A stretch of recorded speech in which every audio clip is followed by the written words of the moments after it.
Welcome, friends and fellow horse fiends. You've landed on Come Ride With Me, a podcast dedicated to helping you find harmony, joy, and success in your riding. I'm your host, Anna Fox of Equus Enlightened. This pod isn't about training your horse, but about training you to be the best partner for your horse. Listen to find out how I use my intention to direct my ride. You'll hear how I decide what to focus on, what to say yes to, and when to redirect my horse. You'll see how not getting frustrated or overwhelmed is the easiest path to sanity and harmony. So, what are you waiting for? Come ride with me. Today, I am with my friend Ebo, and he is a teen-aged, I think 16-year-old Hanoverian gelding who can be a little bit spooky. And what I mean by spooky is that he tends to see things and react to them. Some people would call him right-brained. He's more reactive than contemplative. So I'm going to just see. Sometimes he's funny. He tends to not be as spooky with me as he is with his owner. And one of the reasons I think is because I am not reactive to it. I tend to have all kinds of weird stuff going on because I have little kids. So like now we have a lacrosse goal and a water table that appears to have blown up against the, or the kids have moved up against the arena fence. I don't know. Also behind my camera is a little line of trees and a pond. That's always spooky for everybody. On this end of my arena, I have some neighbors that will often be out in their little wooded section doing work and chopping at trees and things like that. And the horses can't really see them, but they can hear it. So that can be an issue. And then down there's a barn, so that's like the good side. I'm going to set my intention to just walk around the arena in a passenger walk, like we talked about in the last podcast. This is just a fact-finding mission, right? As I start out and I start walking my horse around, I am just looking to see how they feel today, how I feel today. And since I know this horse might be spooky, I'm just going to be extra tuned into what places he might think are a little scary today. As we go through this pod, I want to give you some tools for helping with spookiness, whether it's all over the place, in random places, or just at one end of the arena. But I really want you to start to change the way you think about the horse spooking and why they might be spooking. Pivo dropped me for a minute there, but as we came around the corner going towards the scary things again, you could see him start to balk, and so I just slowed down and let him stop and let him take a look. There's no point in starting my ride off negatively by getting upset with him now or trying to force him to maintain attention and go by this place. As he's looking and he's dancing around a little bit, I'm just staying really calm and using my seat to create a boundary. My seat and legs primarily. And if he goes outside of that, then I use the rein to sort of bring him back.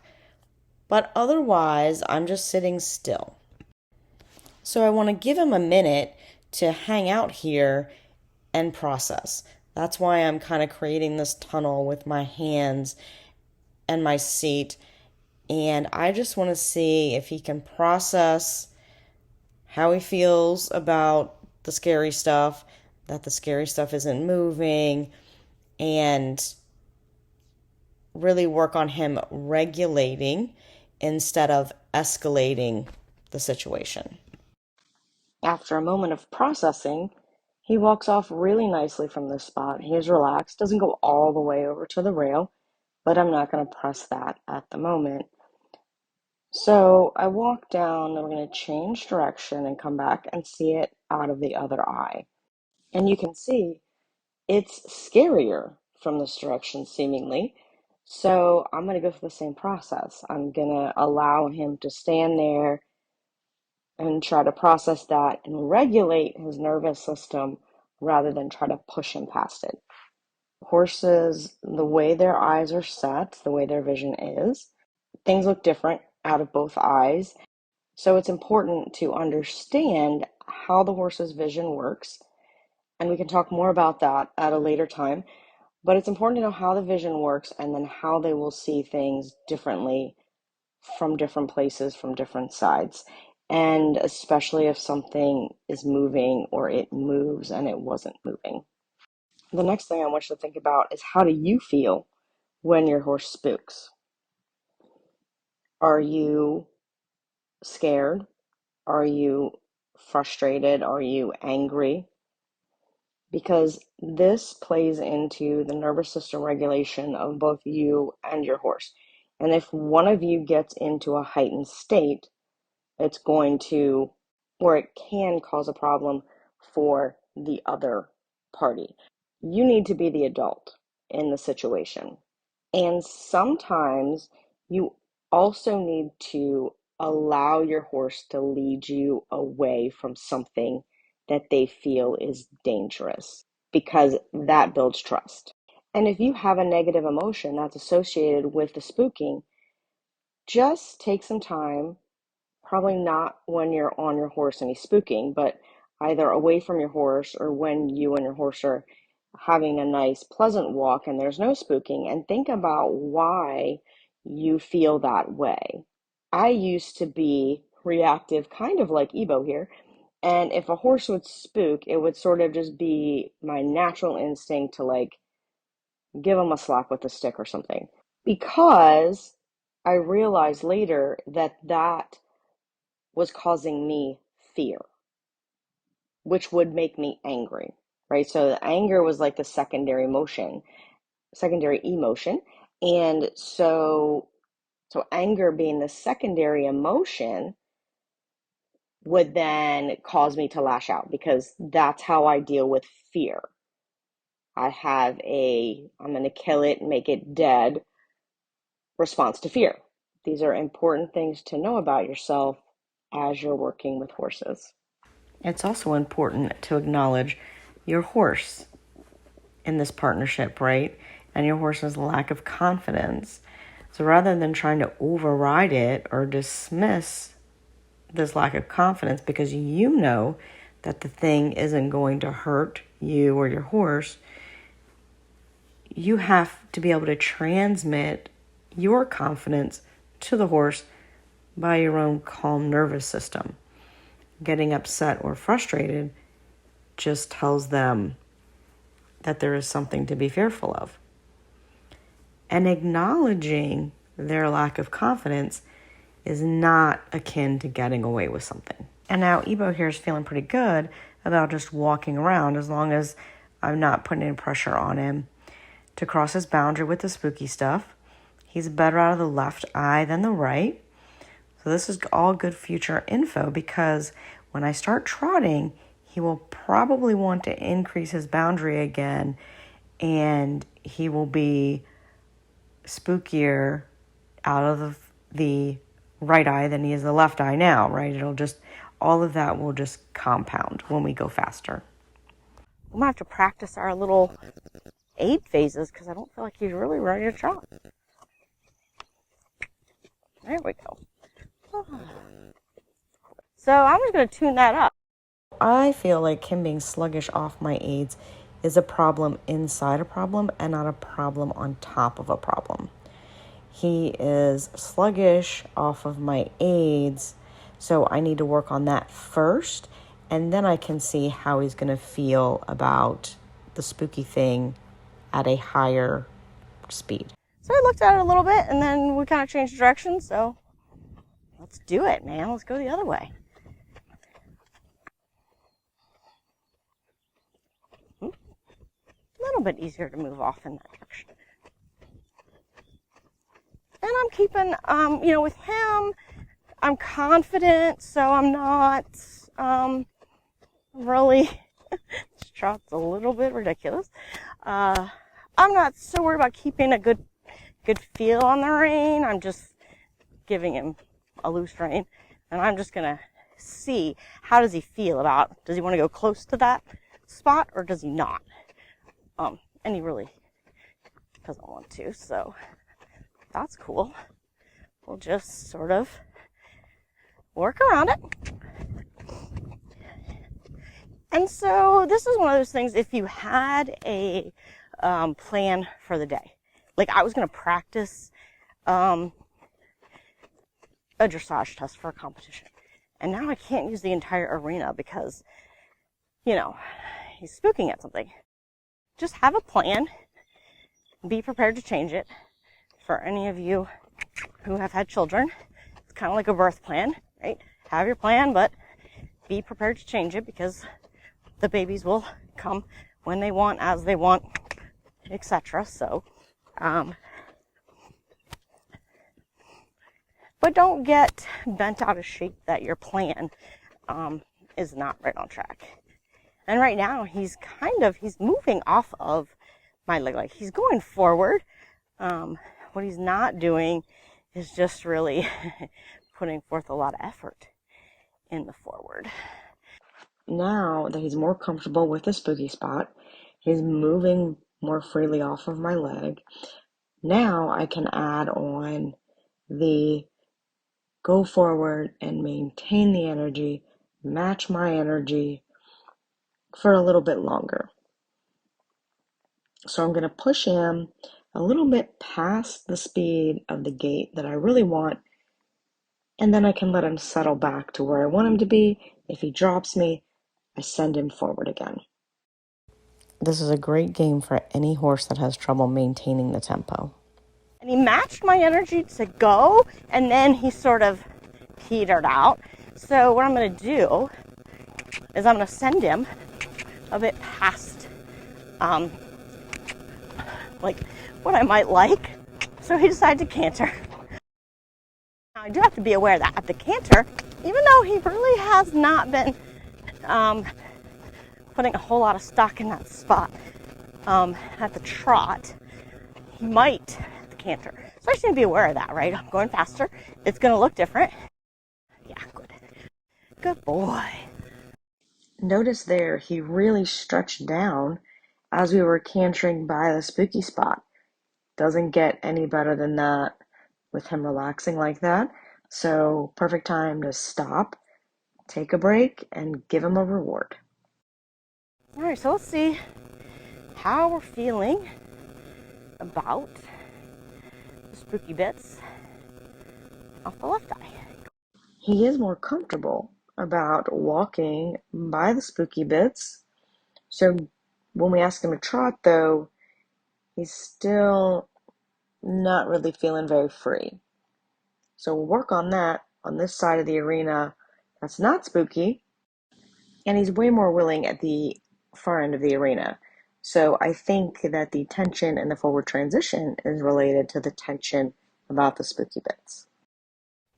Oh, very nice. Good boy. So again, they canter there instead of a trot, which wasn't exactly what I was asking for, but I'm never going to turn down a more forward response, especially from a horse that maybe doesn't necessarily like to go very forward. And so now we're just going to venture down here into the scary part of the arena. Here, Ebo changes direction instead of walking past the spooky part, but he did change direction to walk deeper into the end of the arena that he doesn't like. So I go ahead and allow him to do that and then just circle back into the direction that I was going rather than get upset or try to push him by that part.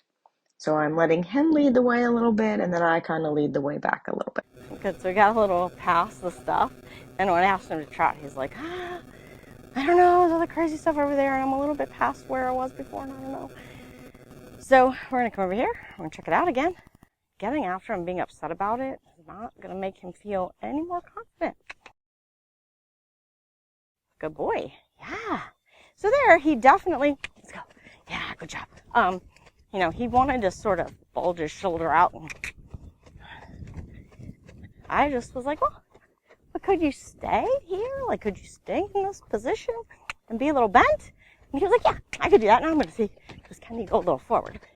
Now we're going deeper into that end of the arena, but he's still slowing down, and I'm allowing him to slow down because he's actually getting closer to the rail as well. And he's pretty much able to maintain his bend to the inside. And then you see a really nice move off into the trot, much easier than before, and closer to the spooky part of the arena. Good boy. You know, some horses you can use the energy that's created from being a little spooky, to your advantage. This horse tends to be like a stopper and spooker, so trying to ride him through it sometimes is difficult. Went to canter past it, and then he put his head up and looked, so that's fine. We can go back to the trot, or the walk even, whatever.